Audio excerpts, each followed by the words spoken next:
समाजामध्ये काही असे वाचाळवीर तयार करून ठेवले त्यांनी गावागावात जायचं आणि काहीतरी गलिच्छ पद्धतीने बोलायचं आणि लोकांचं लक्ष डायव्हर्ट करायचं। त्यामुळे त्यांना धडा शिकवण्याची वेळ आलेली आहे, धडा शिकवण्याची वेळ आलेली।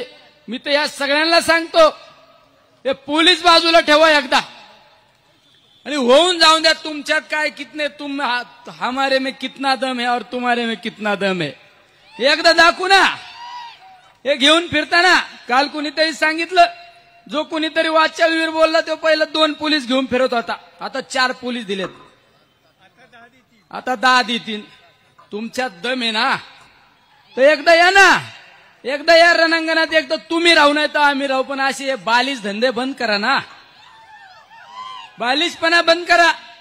आणि सांगितलं जातं मीडियावर सांगितलं जातं आम्ही समज देऊ, अरे तू जरा दम देऊन सांगितलं ताकद आहे का कोणाची? आम्ही जर एखाद्या व्यासपीठावर एखादा शब्द चुकीचा गेला तर पवार साहेब सांगतात चुकीच्या पद्धतीने स्टेटमेंट करतात, ते सांभाळून बोला एवढंच सांगतात, आमच्या परत तोंडातून शब्द येत नाही। अरे यांनाच गोड लागत ना।